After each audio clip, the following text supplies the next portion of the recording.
Ice cream. Welcome back to the Breakroom on Twitch and on YouTube. Ooh. Today we're discussing Severance episode 4, and boy, what an episode! I love when shows do this. They're like, hey, we're gonna just take a break and do something weird for a little while. It shows that there's confidence in what they're doing and the direction that they're going in, and I have fun every single time. And now we're all going on an ORTBO. We're all going on this is an ORTBO. Oh, is this our ORTBO? What a letdown. It's an INBO. What a letdown. Hold on a sec. Oh no!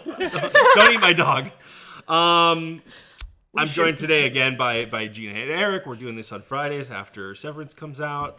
Thank you guys for being here. Evan is at the producer desk. Evan, any shout outs today? Yeah, Kobe-Wan Kenobi, as always, kicking off the stream. 5 gift subs, sending in some bits. Lots of people tuning in on YouTube and Twitch. Get your questions ready. I'm sure there's a lot of them. Also, people on YouTube noticing I said this was Severance episode 5. It is episode 4. I'll own up to the mistake. I'll own up on air. But we wish it was episode 5 because next Friday can't come fast enough. But yes, lots of questions already pouring in. I feel like we should just get right into it because there's a lot of them. Okay. You guys ready? I'm ready. Let's get into it. Welcome back to the Breakroom. That's right. It's time to discuss the absolutely mind-blowing episode 4 of Severance season 2. Who would have thought? Listen, I forgot to change the intro. That's on me. Who would have thought? Who would have thought we'd be outside? Who would have thought? The sky. Who would have thought that you can survive sleeping overnight in a snowy forest? That's a great without point. dying of hypothermia. By the Yellow way, Jackets taught us nothing. We're going to get into this episode. I'm very excited to talk about some very specific things that happened in this episode. I'm John Costa, and hey, I wouldn't trust her, not even televisually. It's Gina Ippolito. We should eat it. And he's Chaos's whore. It's Erik Voss. Hey, hang in there. Evan, our great producer, is there in the producer desk taking questions from your chat boxes. So send those in. We'll get to those after we get into the kind of meat and potatoes of the episode. But let's get into it. Episode 4, biggest thing, print a shirt. Gina was wrong. My streak has been broken. I was wrong in the worst way, too. I was like, nah, too obvious. And then also, even when they revealed it, I was like, what? Well, it was good. Because Britt Lauer was incredible in that moment. Yeah. Right? And in this episode in general, like her switching from like Helena lying and pretending to be Helly versus her being Helena versus her actually being Helly was fantastic. I think it's very interesting. Some of our chatters after the episode 2 episode, or was it episode 1? Pointed out there was no elevator ding. Yeah. When Helena was going up in the elevator, and we sure got the elevator ding, even though she was being drowned in a river. Yeah. A river, by the way, the byproduct of the largest waterfall in the world. Incredible. Can't believe it. So let's talk about that. You know, there's 2 parts of this. It's both sort of this reveal and the implications of Helena being involved with the severed floor employees for this amount of time, but also I want to talk to you guys about Irving and sort of like his discovery of and suspicion of Helena. Yeah. I love it. He was so good, too, just like screaming, she's an Eagan. The fact that he figured that out, like it wasn't surprising that he figured out that it wasn't Helly, but that he knew, like he did the logic of like how many people have the power to go on an unsevered floor, like to go on a severed floor and be like unsevered, and he like did all that like mental logic as he had his hypothermia induced snow sleep. And we have a clip of this dream that he was having that we can throw up real fast. Obviously in this dream you kind of see the letters forming Eagan. You kind of see Helly's face before we get jump scared here. But it's worth pointing out that like his subconscious is probably doing most of that work, and then it's just kind of being, you know, deciphered or whatever in Irv's dreams. We've seen another Irv dream in season 1. We don't know how prophetic that one is going to be, but it seems like something about his innie dreaming unlocks some secrets about Lumon. Yeah, Irv has the most storyboarded construction subconscious of any character in all of fiction.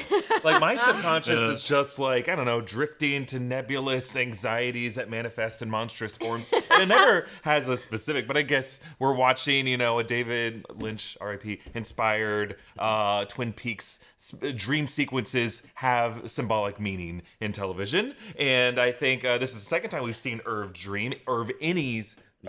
Any Irv dream, and innies normally aren't supposed to sleep, but like we've talked about this before, how Irv, because he's an artist on the surface, that an artist's brain might just be wired a different way to see order in the chaos of the subconscious that we normally cannot see. And so he had all the clues that Helena was an Eagan, and that there was something off about her, but he needed to go into kind of this dream state in order to put all those pieces together. But there's just other stuff in that dream state that don't really serve that goal. Like, why was Bert there? Why did he see Woe? Why was Woe necessary to that? I just have so many questions on like, why are we seeing Irv dreaming? Like, and what does it mean that he dreams? And on the topic of Woe too, Kobe-Wan Kenobi asking, do you think we'll see other humanized forms of the Tempers this season? Do you think that was like something reaching out to him, or do you think that's just the byproduct of hearing something a little scary before you go to sleep, I mean, this was definitely like the scariest episode. This was like the spookiest one. I was telling these guys before it started that if anyone remembers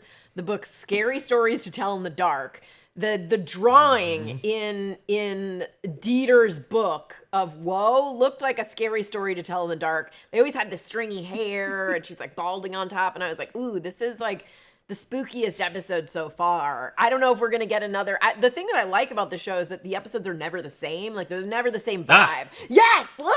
The pale woman from Scary Stories. And I believe there was a version of it in the movie. Ooh. Yeah, or maybe that's, I don't know. And I did love when Milchick was like, and this story that is terrible and creepy and weirdly sexual now is a picture book, everyone. Take a look. The Thieving Nanny. I do love it. Listen, I go camping a lot, and telling scary stories around. There's nothing better. And the fact that this was like part scary story and part part religious tale and also part corporate propaganda. It's the scariest story of all. Yeah, I think that the story shifted from just like almost a parable, right? There was like the prodigal son a little bit, and there was almost a bit of Goofus and Gallant worked in there. Like the good brother did this, the bad brother turned into a tree. Yeah. And then it turned into body horror. Like it didn't seem like anything in particular triggered it. It wasn't until Helena afterwards, like, he masturbated. And that's why his eyeball popped out. But it was like he didn't say that in the paragraph before. He's like, we just told rhyming jokes until our gullets ached. And then I was watching him as his eyeball popped out. And then pause. They talked about seed spillage. That's it. But that could mean a lot of things. Now, when I first heard that, the parable of the sower, totally. Well, when he said it earlier, I was like, I got to get my mind out of the gutter. No, that's what I thought too. I immediately was like, he jacked it onto the forest floor? Okay. Spilled the seed. And I wrote that into the script, like joking. I'm like, I'm going to have to remove this later because everyone's going to be like, Erik, you're disgusting. And then when Helena says it, I was like, I was right. These writers are as disgusting as my brain is. I like that the innings are like sort of too innocent. Like they're like, okay. And she's just like, he's jacking it. Well, and is this, I mean, I don't even know if you could say this is the first time an innie has had sex. We don't know, obviously, but Mark appears to be some level of reintegrated in this episode. While him and Helena were having an intimate moment in that tent, he sort of saw his wife in that moment. In a similar way to how he was kind of flashing in and out at the end of episode 3. But it's hard to tell exactly where he is consciously because there was a big gap from the end of episode 3 to this beginning of episode 4. We're going to get more into that in this discussion. But first, I want to talk about, like, what have we learned about Lumon? That's sort of how we like to start all of these episodes. And it's hard to have that conversation because so much of this could be lies. Yeah. We got some new terminology. We've got ORTBO, which is a... Thank you. It's an outdoor retreat team building occurrence. John has good vision. I was going to say. Contacts are contacting today.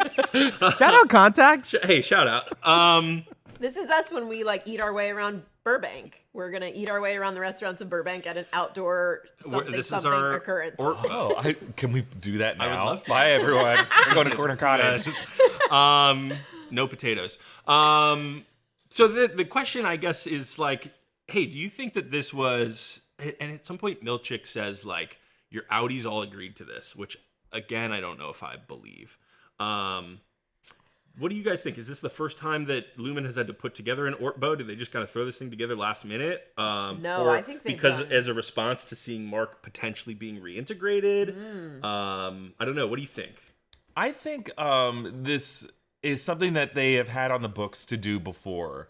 I don't know how many times they've pulled this lever, but I think they've done it before. I'm still, after watching this episode, so confused. I don't know if we are in a danger room, Truman Show, simulated environment, or if we are actually outside. Both are equally implausible to me. Like, because obviously for Lumon to be able to simulate all this shit is like crazy high def. Yeah. And it's more than even like Mysterio's drones in Spider-Man Far From Home. This is just insane that they'd be able to do all this. But there's a third option, right? Like they could be in like underneath Lumon. This could be it could be like a fake sky, but point. there could be just like the goat field that we saw. Because at one point, Dylan says, I knew there was not going to be a ceiling or something like that. But if you've ever been on the Pirates of the Caribbean, they sort of dupe you and think that there's no ceiling, even though you're inside of a warehouse. I guess this would be the Truman Show option, where it is everything is practical. If we get it's a just big not light nearly falling as big. from the sky, it's game over. But all of the innies sort of expressed for the first time, oh, this is what it's like to be outside. They've never experienced outside. So I do think there could be some trickery happening. And they don't know. They have no idea what outside means. Yeah. And we, the viewer, may just be seeing their naive impression of what outside is, and then it translates to us, the viewer, as legitimate outside. But it's just, there's all these clues. It could go either way. It seems like they're walking in a big circle if every one of those shadow people's pointing to one direction. It seems like there could be analogs, but there must be some body of water that, Helena Eagan is worried that she's going to be drowned in. It can't just be all fake, because otherwise she wouldn't worry. Right. There have to be like different levels, like upwards of 70 feet. Awasteen Falls is 70 feet tall. And then I don't know how tall Sam's Point is. This is all in a national park in New York State. Like, they have to have somehow simulated, that would have to just be a massive room. We'd be talking about like acres and acres of real estate down there that could all be lit through incredible power sources. We did see these giant power columns outside where Mark got reintegrated in episode 3. I was wondering, like, what are they generating power to? They also own a whole town. Like they do own a whole town. I this would be like, I wouldn't put it past, Disney has these living facilities where like you go and it's literally every single person in the town is with Disney. So I wouldn't put it past them to be like, okay, we're going to build an entire place, but like we're going to make it underground, which means we have to simulate the weather and simulate this. Yeah, I don't know which of these 3 options is the most plausible. They all have logical gaps in it. Like, for it to just be an actual outdoor reserve somewhere, okay? Let's entertain that idea. Kier PE, all we know is that it's some town that's in some remote, snowy location. Could be in northern Michigan, the UP, could be Canada, could be upstate New York, could be somewhere out west in the Rockies or something. We don't know. Could be its own sovereign nation. PE is not, it doesn't stand for anything that we know of. But this implies that they own hundreds, potentially thousands of acres of national park. And for them to have called it Dieter Egan National Park, but any Dylan not knowing who that is weird, because it's saying that like a national park is named after someone who's no one's ever heard of before. Yeah. So that's weird. The shadow innies pointing them are wearing indoor office attire. How did they get out there? They seem to be robotic. How did Irv survive overnight if he was just wearing a coat and a snow? He would have died of hypothermia. How did they get there? There's also no breath, which I know that like not every person puts breath like cold breath in post. But this does seem like a show that would go that extra mile, and if it was supposed to be cold, they would put it in the after effects. And because there's I've camped in the snow in New Jersey and it is miserable. I did almost die and build up the fire and sit by the fire so I wouldn't die. So the fact that like he's just so chill about it and is like, well, I slept outside, but I'm fine. Yeah, Like- and I would say that these are just like, narrative, Yeah. whatever, shortcuts, but they make such a big deal of the danger that Helena Egan is in when she's drowning. They are in an outdoor environment. We have all been watching Yellow Jackets. We know what happens. You could be wearing the heaviest coat. You have no headgear. He wasn't wearing his hat when he was going to bed, and you can't just sit out in the snow away from a fire. Doesn't matter how many layers you have. Yeah. If you're not in a tent, if you're not in some kind by a heat source, you're gonna die. So this kind of stuff is bugging me, but I understand it's even crazier to say that this is a danger room simulated environment. I understand that's crazier. It's just so many surreal things happen in this episode that I am doubting everything. I mean, just to jump in with a thought of my own is, could it be that, we've talked a little bit while we've been covering this show about a third like personality or something like that? Is there a way that Severance, the chip or the little thing, can alter that kind of mind state, right? Can bring them into a collective consciousness situation, right? Like they're all kind of got an internal Apple Vision Pro. Yeah, the best a Apple shared Pro ever. hallucination. Yeah. I also want to go to the chat for a second. There's a lot of people kind of sending in stuff. Some fun compliments here. Jack Johnson sending in a super chat on YouTube. Whoa, Jack saying, Johnson's watching? Johnston, but I'm sure he enjoys some banana pancakes as well. I'm injecting this live into my veins right now. This episode was shot so beautifully. I love the confidence in the storytelling and the episode order. Yes, John brought up the confidence and the script the screenwriting as well. Yeah, this is my favorite so far. Yeah, Yeah, me too. great. What a curveball, right? I really thought episode 4 was going to be like, it's going to be a crazy montage episode that jumps. It's going to be like what Yeah. Loki season 2, episode 5 was, like after everything blows up and then Loki's just, it's like Groundhog Day through history. Not at all. This is just completely out of left field. But I don't remember if it was just you and I talking after the stream ended last week, or Yeah. if we talked about it all as a group. But one of the things we talked about was like this show's ability to mind fuck you at the end of an episode, and then the next episode be like, we're going to do something else for a little while. Yeah, They did it at the end of season 1.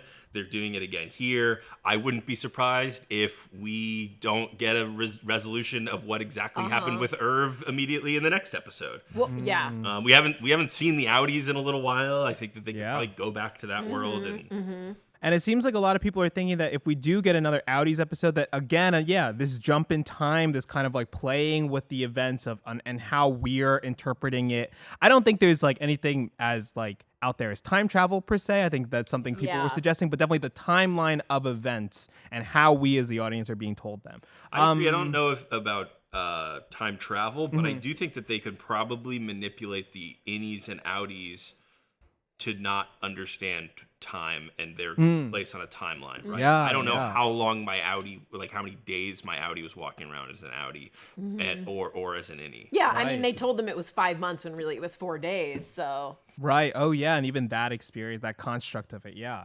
Fundamentals podcast saying, so I started watching Severance last week only because I had seen New Rockstars was covering it, so I knew it had to be decent. I'm hooked. I watched the first season and first 3 episodes of second season in 18 hours. Wow. Let's go. That's Wow. your innie needs sleep.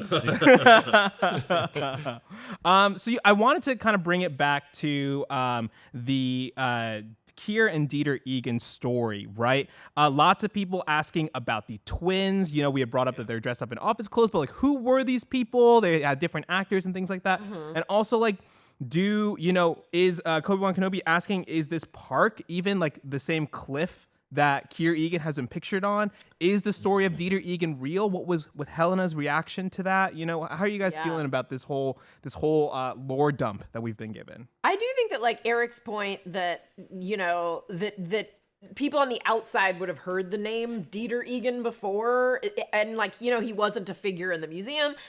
Like, to me, this smacks of propaganda. That's like, if you're bad, this is what will happen to you. That they created this character as a foil to Keir, more so than like, I mean, it's also possible he's just like a brother that was like, I'm going to be a school teacher. And they were like, school teachers aren't being corporate overlords. Like, get out of here. We're erasing you from the Keir family book. But no, I don't think he masturbated and turned into a forest. Well, I disagree with you there. I do think that like they could just also be in like Yellowstone National Park and be like, and just so you know, this isn't called Yellowstone National Park. It's named after our That's founders true. because they're great. We know But Lumon lies a lot. But It doesn't there's so necessarily many have to be called variables. that, right? If you're like at a public place, there's so many variables that they can't. That's You why think they I would accidentally think that wandered they would, upon a hiker taking a shit in a cat hole, and I we're mean, like, listen, hold on. you never know. We don't even see like snow animals in this forest. Like it just seems too controlled, and they seem, especially with how things have been going, it seems like there would be too many. Like, yeah, what if a hiker got off trail and was like, "Hey, who the hell are you guys?" And they were like, "What? We thought this was Dieter Forest." And he's like, "No, this is Yellowstone, bro. You want some Doritos?" They shot this at Minnewaska National Park Reserve in upstate New York. I don't know if it's upstate New York, but it is outside of the city of New York. And it's a beautiful, beautiful park that I'm sure anybody from that area will be able to tell you. I've never been, but just the pictures, I'm like, I want to go just to visit this place. The waterfall's called Awastine Falls, and there's like a river that it flows into, and there's a lake as well. That lake can freeze over.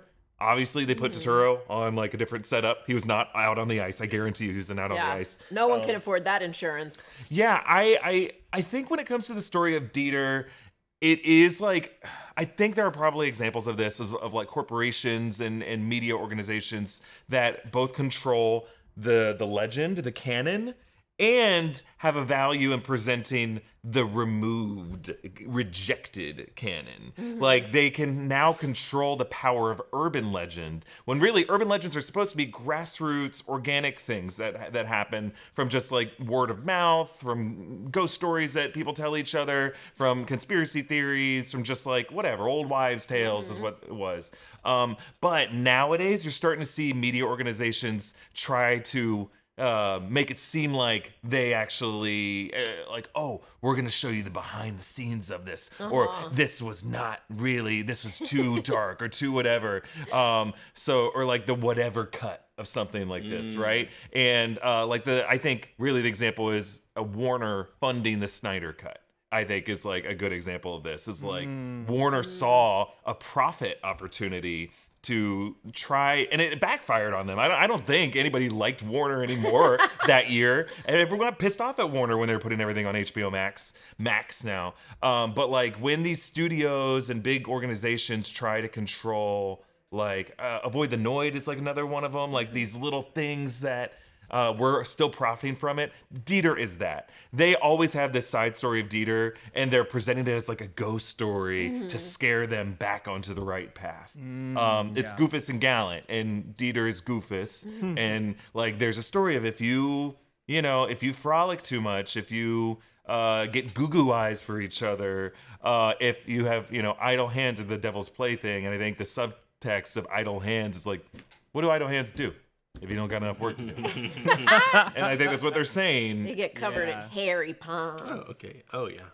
And then I get into this in the Easter egg breakdown, but like there is kind of like an American, and it wasn't specific to America, but there is like they call it the Protestant ethic. There was a philosopher called Max Weber, who in the early 20th century wrote this whole treatise that was his like response to Karl Marx, basically, of like, why does capitalism spring forth from these Protestant economies in Europe and in the United States? And it's because there was like a work mindset with Protestants as opposed to Catholics, where you can control your own destiny by working really hard and being economically profitable. And that is proof of your destined greatness. Your greatness, and the fact that you'll be saved. It's, they say salvation is gained through faith and faith alone, but there's also just like a different mindset with a lot of Protestant religions of like, if I am economically prosperous, that is a sign that I'm going to heaven. So I'm going to prove that through my life. And I think you see that, and I'm sorry if I'm singling out Mormons. I just know a lot of Mormons, and I all the Mormons I know I love, but like there is that mindset within the Mormon community of like, work really hard, make a lot of money, have a lot of kids, because that means that you're one of the chosen people who's going to heaven. If you are that, so be that. So I think that kind of lends itself to like Lumon's ideology of work really hard, work, because that you will be on the Kier path, not on the Dieter path, who just kind of frolics and he's the prodigal son, We hate frolicking. Tony McHale sending in a super chat saying, "Hi guys, just here for the vibes today." Thank you, Tony, regular YouTube viewer. David Fieldsen sending in a super chat, also saying Irving secretly reintegrated, knew he wasn't in danger. I think this episode may prove that at least if he has been reintegrated, it's not to the effect that Petey and Mark have, or at least we assume Mark have been under. But I want to bring it back to what John was talking about before, Mark's reintegration, right? That was the last thing we saw in episode 3. Did not play a huge part in this episode except for when him and Helena are making love, so to speak. But Tyler Bradstreet on YouTube, that's it on Twitch, asking like, so is he integrated?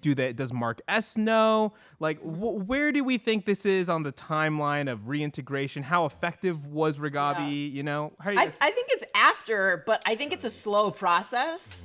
And also the fact that she said like, oh, she learned some tips. Like maybe it's not boom all at once. Maybe it's like, oh, a couple of sessions to do this. But yeah, I think it's like, if your brain is slowly healing. Yeah, like maybe you need to come back for it to get that tattoo removed a few times. But yeah, if your brain is like slowly healing, or even after like a traumatic event when you're remembering things, it's usually not like all at once and boom, you're half mark and half marks innie. I think it's like a slow trickle of information. And that's what happens when he like sort of sees his wife. It's like, okay, it's starting to bleed over. Well, and this is something that we talked about on the post show last week, but Rignabi's line to Mark, which she's cut off when she's saying this, is, I can weave together a version of you that still loves her and a version of you that. So like, we don't know how much Mark S is in, this person that we're seeing right now. And so it could be like a lot of any Mark versus only a little bit of outie Mark. Also, the chip still exists in his brain, right? Like she just sort of deactivated. Yeah. It's not like she went in and pulled it out. She was hovering that kind of like magnetic thing or wave emitting. Yeah. So I would imagine that like when they do flip that switch, it is like maybe he's like maybe when they flip that switch, he's innie Mark with some memories of outie Mark, and then when they flip it back, he's outie Mark with some memory. That would be my guess. I think that's, it seems like it is a process. There are things with this Mark in this episode that from the flashing of Helly's face into Gemma, I think that was one moment.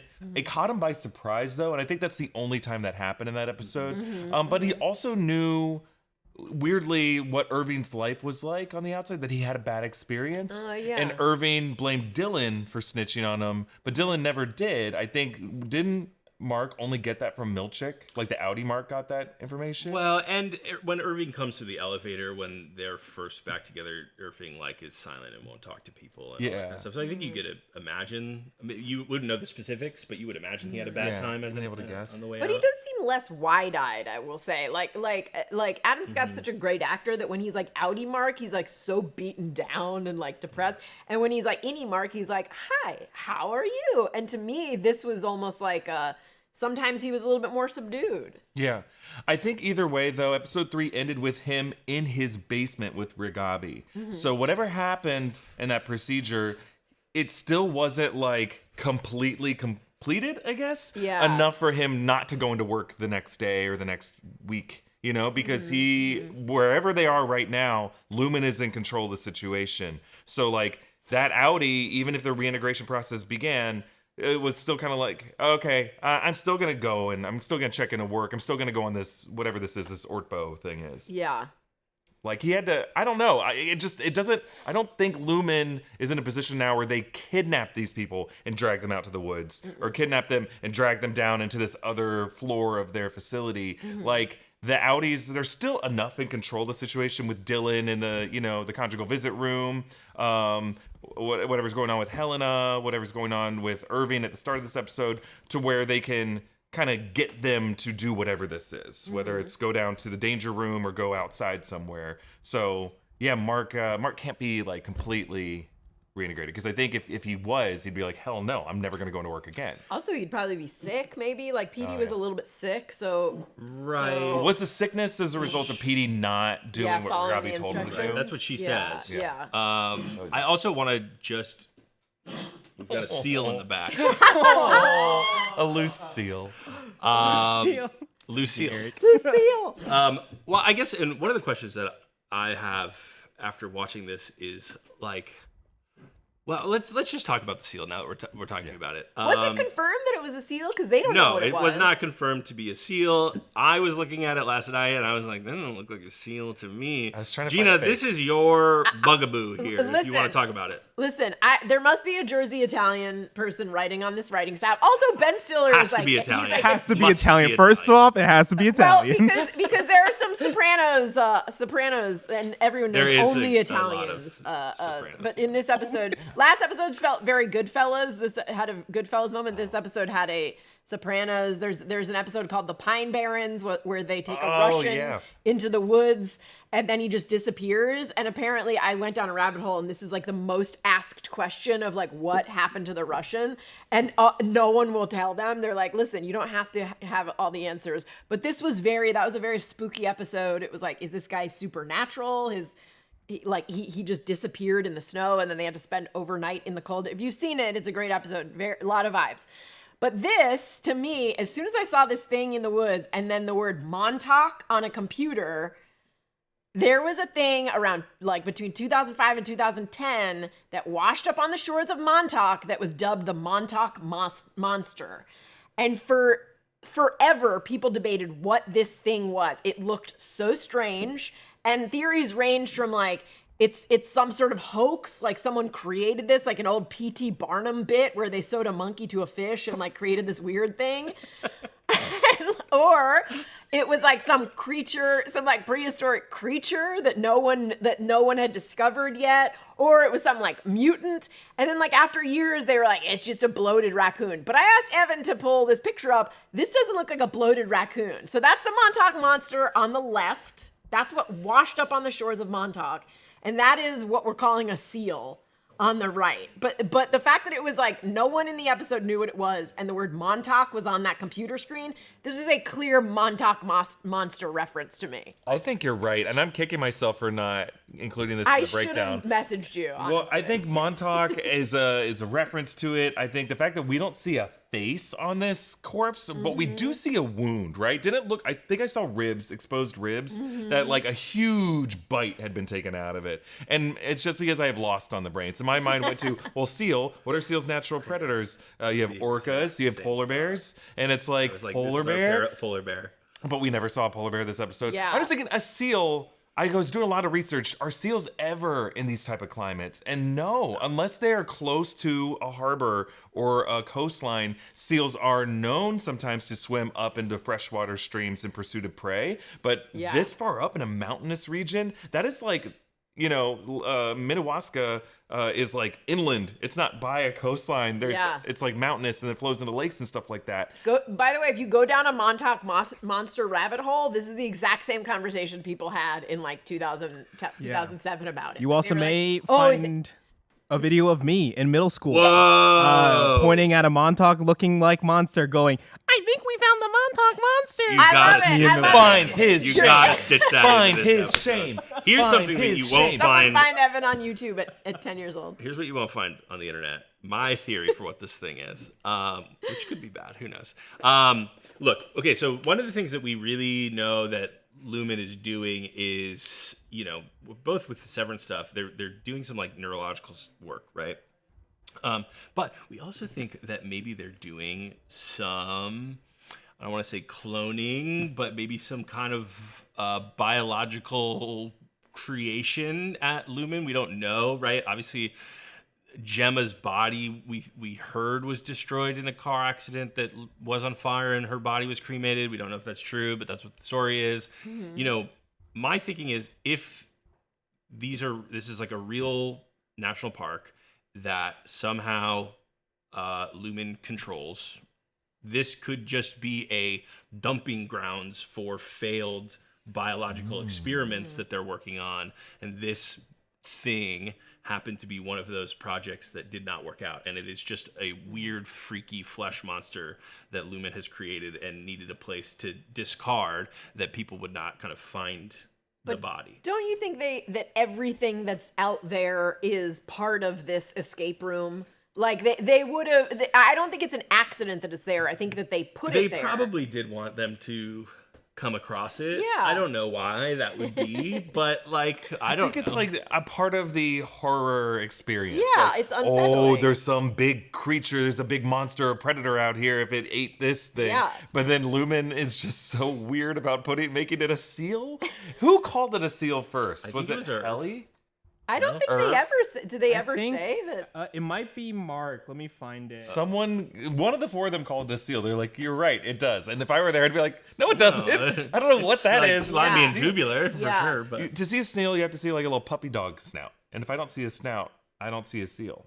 Like even Helena knew that when she made a seal snowball. Yeah. How looked I much asked, more like a would seal. one make a snowball into a seal shape? If you are in a snowy climate right now, foam. go outside, try to make even compact a snowball. It's hard sometimes. I can do it. It's a stick, but to make a seal, you can make a seal. I think I could make a seal. Hey, I can on even draw a on seal. our ORTBO, we'll all go try to make Listen, seals. I've made a lot of weird looking figure all snowmen this stuff in the out. past. I'm gonna let's find say. Evan's shame.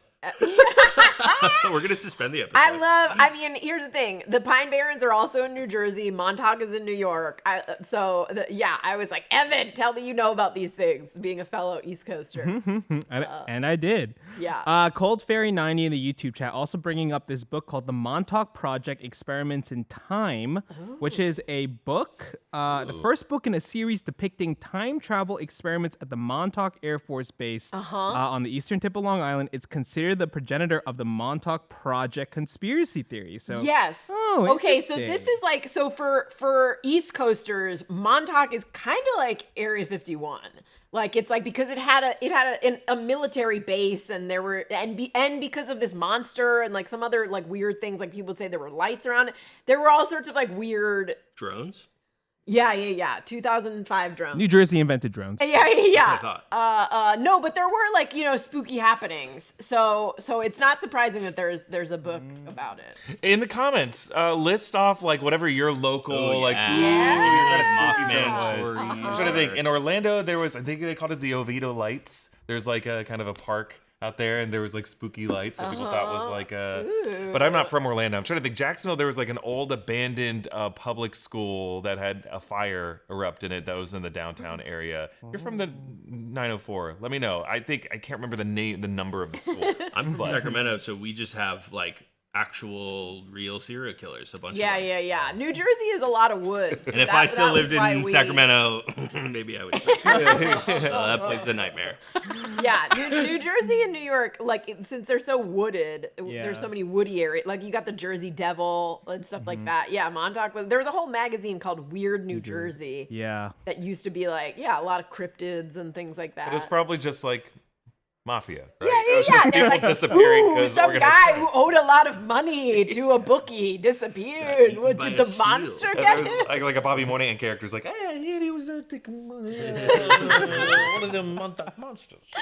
I think last note on the seal here. I also like this note from PS in the YouTube chat saying it being a dead seal could also be foreshadowing Irv's death because he's a former Navy SEAL or his father is a former Navy SEAL. Was he a Navy SEAL? We'll have to go back and I check. think he was yeah. just Navy sailor. I think. I don't know if he was specialized enough to be a SEAL. Sure. I don't know if Irving's father was. I don't know if the SEALs existed when Irving's father would have. Oh, been in good the Navy. point. Yeah, I don't know when the. Yeah. I should know. Also, people highlighting, including Woke Morty, about the hang in there, Irving's last line to Dylan. I think it's a clue. He hit something behind the hang in there poster. I was gonna say. Yeah. I love that. You guys feeling that It was way? a loaded last line for sure. It definitely meant something. He's not dead.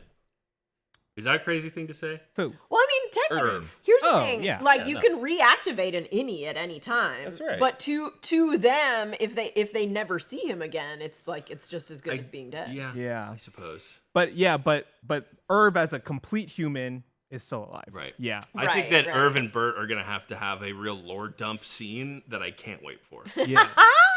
I would love to see those two together again. Oh yeah. Matt Patch on YouTube sending in a super chat asking, did anyone else feel like the tale was written by Rickon? I think Shri and some other people were asking about that. no. Fun. Do we think that this was written by Rickon? I feel like the I writing love could that. go either way. He's but their like on-call writer now. Like Yeah. they're like, hey man, we need a That's so lore funny. story. I would love it if they were like, hey, can you do freelance? Oh, we'll pay $15 for one page. Yeah. Depends how much time has passed. Here's what I'll say. Rickon so far has only been a writer from like a first person perspective, but almost like his kind of testament, his philosophy. He hasn't written fiction, like first person narrative fiction before. So I don't know. There's a very different writing styles, and I don't think Rickon's that. You'd see other like non sequiturs. Like this was kind of written in the biblical verse that Harmony Cobell and Milchick have often spoken in. Like there seems to be some kind of like church The sessions. Kier Nicene Creed, there's a version of that. I bet they have like probably. different stories to manipulate in one way or another. Like Yeah. they're like, Oh. hey, go to our story den. Yeah. Bring us the book that teaches them that hard work is the Lord's work. Go to our story den. Teach Yeah. them the book that says overeating is a sin, so that they stop taking too many snacks. yeah, you can't eat all the snacks. It's just weird that like Woe is the villain or the monster of that story, right? Because if it's a story about like idle hands being, you know, it's almost like an anti-frolic story, not an anti-woe story. But like they took a step beyond that to when if your brother dies because nature reclaims his frolicked body, then you should feel nothing. Do not feel woe. Because like he turned to the waterfall to try to drown out his screams, and they're saying that was the sin of the story, is like him not wanting to just stare at his brother while he screamed and turned into a tree. Like he should have stood there and watched. Don't turn away. Don't try to drown out his screams. Listen, and then you're a better person for seeing the frolics get punished. I think that's so weird. It's kind of a sloppy story. So in that But- sense, Rickon could have written that. It also is very like I've been reading a book of Aesop's fables lately, which are so messed up. Or not Aesop's fables, but like the fables that they're not the Grimm's fairy tales, but like they're what they were based on, and they are all like terrible in some way. It's all A Aesop. lot of kids getting eaten and stuff yeah, that. or like having eyes pecked out by birds, or what like cutting off a heel to fit your foot into a shoe. Like it's a lot of that kind of stuff. So I do think that I do think they loved their weird body horror. Yeah. Starting to bring it back to Lumon as we kind of wrap up here with some of these questions. Sarah Hatchadorian asking, do you think Dylan learning Milchick's first name and Seth will be important in any way? I love that he spit it out at him. He's like, yes, Yeah. Seth. Yes, Seth. Also, an actor that we haven't quite talked about as much because the mysteries are important, but Travis Trammell doing an incredible job as Milchick, right? Especially that scene with him by the fire. Oh my God, when he's reading that story, Yeah. so good. Also, he's like a great example of like he was so good in season 1. Like during the like disco party, he was just like groovy enough and unsettling to be like, who is this guy? And sometimes when you blow those characters out, the actor can't really deliver, but this dude is delivering on his expanded role. He gets better every time I see him. And this is another thing I was thinking about last night about the writing. Zach Cherry had some great line reads in this episode. Things like when he saw the like version of him, he was like, "There's one of me," or something like that. There's also one of him in Your Friendly Neighborhood Spider-Man. He's all over the place. That's right. They did have a set. Yeah. There's a shadow self in that show too. Good for him. He had a big week this week. But, like talking about characters when you're writing them, where you sort of like know exactly what they're going to say and you almost don't need to write them. I think like this show is filled with some of those characters. Dylan being one of them, but also I think Milchick is sort of one of those as well. Oh. You get like a lot of, if you as the writer probably like know what Lumon is up to, I feel like funneling the voice of Lumon through Milchick is probably something that like writers are delighted to do and have a great instinct of what Milchick would say. Yeah, but also that art last week made it like kind of a wild card. Like I was like, is he gonna go off? Yeah, books that's because true. He's still pissed about that art. I loved the contrast of all of them in the black suits and him in the white suit, Ooh, just yeah. like showing up out of nowhere. He looks And like a Bond villain. He did. He He looks looked so so good. good. Yeah, it And was so good.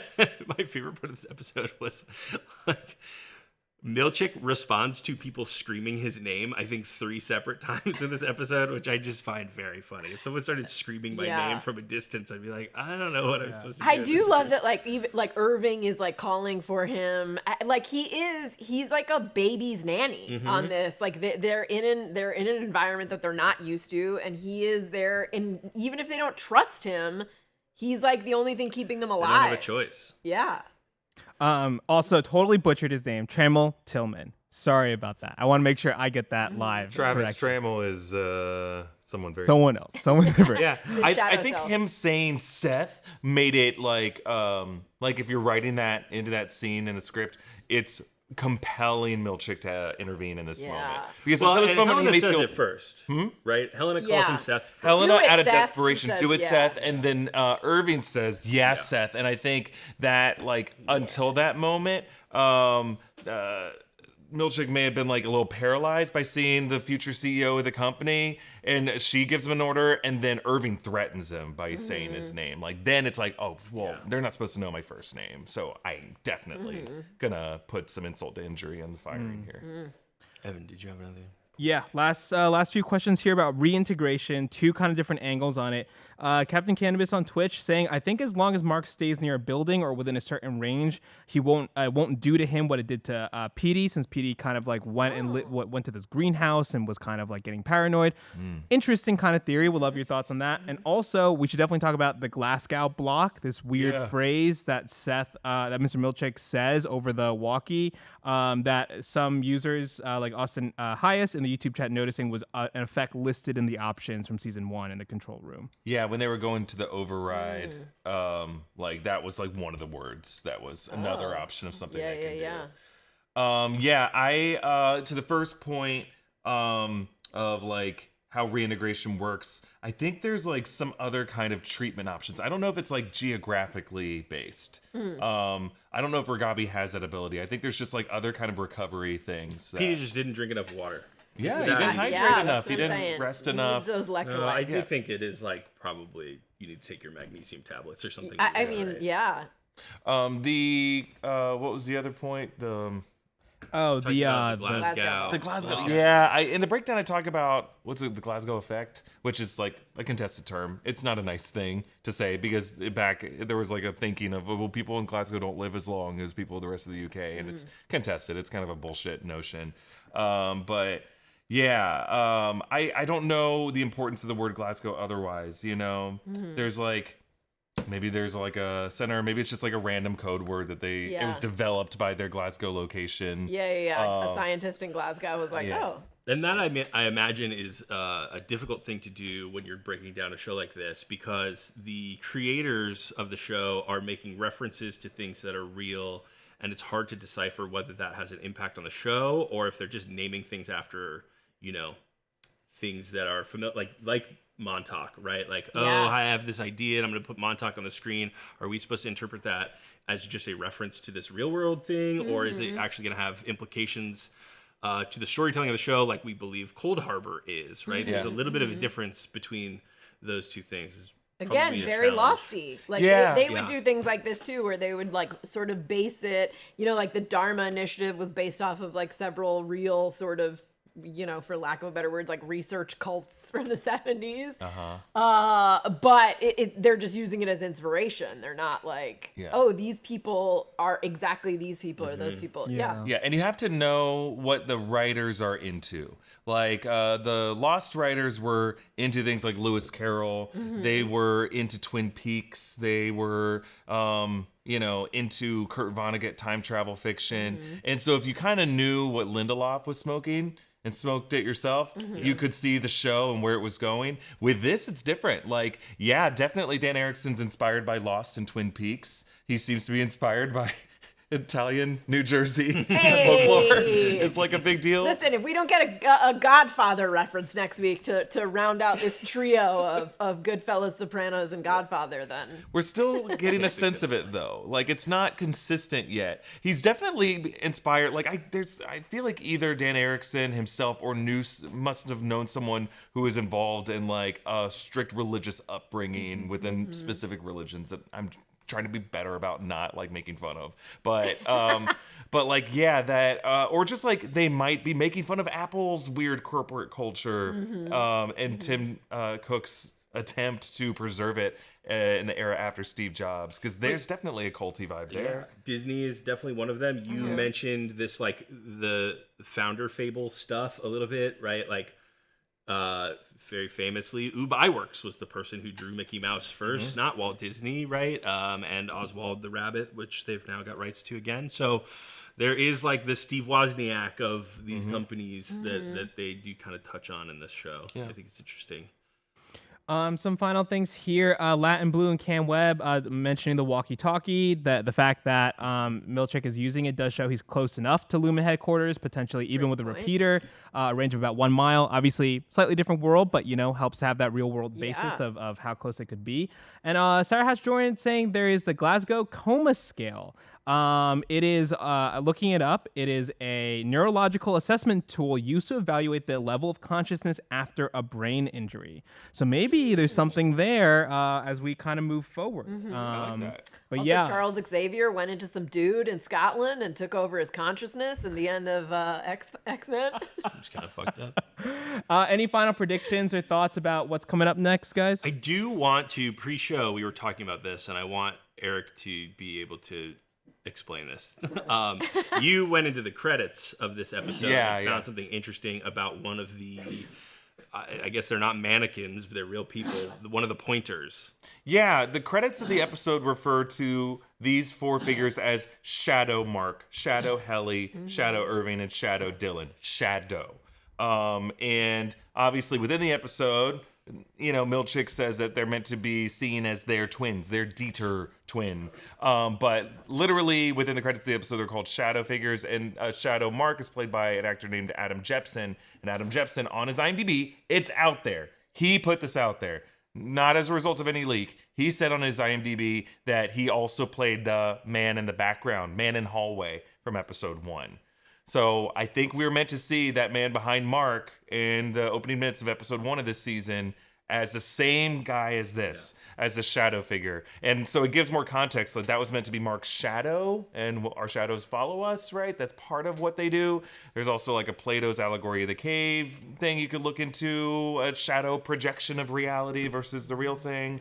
If people don't remember that moment from episode 1, it is at the very first shot where Mark is running through all those hallways, and then he sort of lands at a door, and you see in the background behind him a man sort of like moves into another room. It's the thumbnail of our first episode breakdown. Also, we just heard like a microwave ding in the kitchen. It sounded like we were just turned into our innies.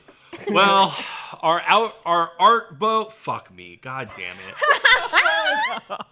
Well, our ORTBO is over. Thank you so much for joining us today. Be sure to subscribe to the Breakroom channel on YouTube and give us a follow on Twitch, where we do these videos live, like we're doing right now. We didn't get to eat our marshmallows. Did not get to eat our marshmallows.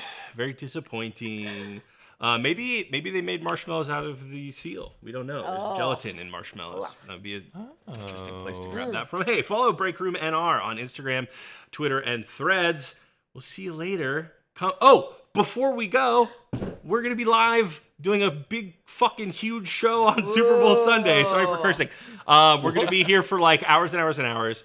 Come hang out with us if you're not super into the game. If you are into the game, throw us up on a phone and walk into the other room when we're reacting to big trailers, something like that. We'd love to hang out with you guys. We're going to be here streaming for hours. So come hang out. All of us will be here. That's it for the episode today. We'll see you guys later. Thank you so much.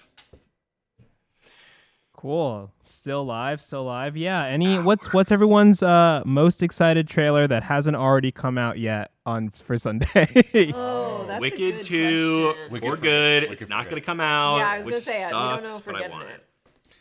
I want to see I think there could be another fun Thunderbolts trailer that I'm really excited for. I want to see Sentry in his like real full Sentry form in a Thunderbolts trailer. I don't remember what we're supposed to see. What other trailers like that haven't? All I knew was Fantastic Four, and they spilled their seed onto the ground early for that one. I think that is the truth. Is that truly what I want? Is a 30-second Fantastic Four spot that has new footage in it. Yeah. That was the one The I was lame like, the most answer. excited about. Maybe. I mean, there's Yeah. gonna be a new Superman promo that airs earlier in the day. Yeah. That I think's gonna be really It fun. might just too. be dog focused. Is my I'm only thought. fine with I don't that. know. Yeah, I'm good me with too. that. Me As a too. dog lover, hey, Yeah. I want to know But- what happened to Irving's dog. That's what Yeah, I what's Radar? up with Radar? Yeah, someone Radar. taking care of that dog.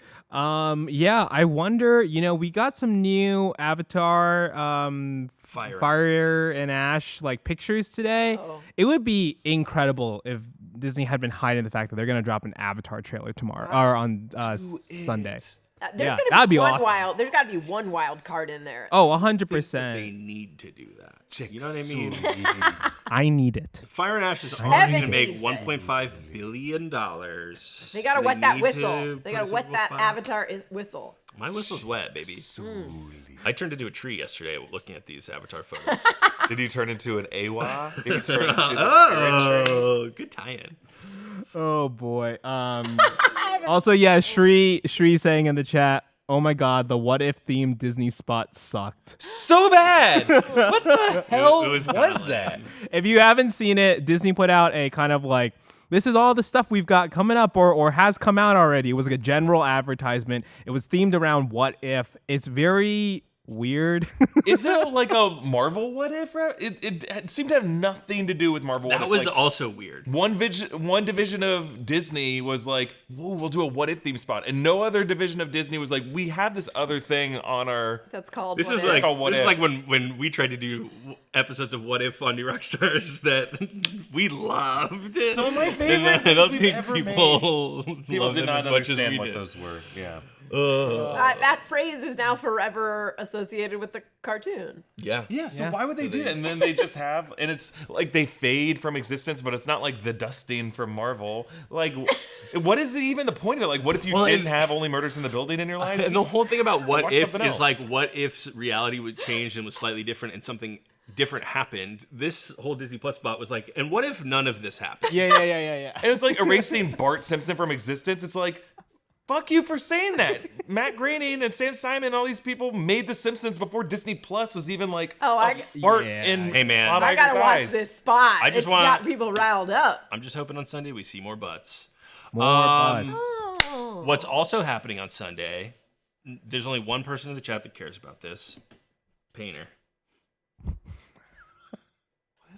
I wish you were in LA so that we could live stream. For those who don't know, for the first, I assume for the first time and probably for the last time, our two soccer teams are playing each other. Oh, that's Sunday fun. morning. You're right. So No one before cares I about co- this. Yeah, I said it out loud. I stated it in advance so that we didn't have to be snide. Whoa.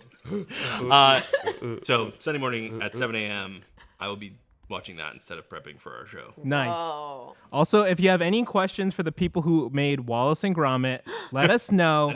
Send it either in the chat, send it on socials, tweet at us, Blue Sky at us, send it at Instagram. I won't respond to your Instagram, but send the question in. Don't DM any of us. I'm just gonna, yeah. But you can DM the Breakroom Instagram. Yeah, It's yeah, just yeah.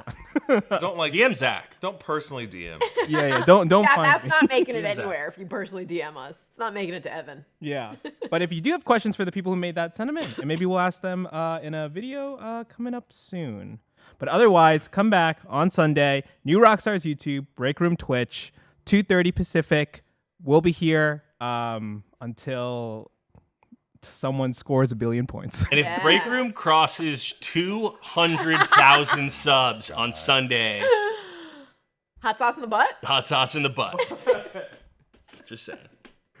Why? Where did that come from? I don't remember. Listen, who knows? Evan and I were going to do disgusting things if the Breakroom And I hit think 100,000 I suggested subscribers hot sauce in the before butt. That's New why you Year. said that on Slack. I read Oh, that. yeah. I'm like, what is that? No, that was a different hot sauce in the butt. Oh, okay. We're doing that. Excuse me. Please. We're absolutely doing that one. Hot sauce in the butt is my father. All right. Thanks, everybody. We'll see you later. Bye.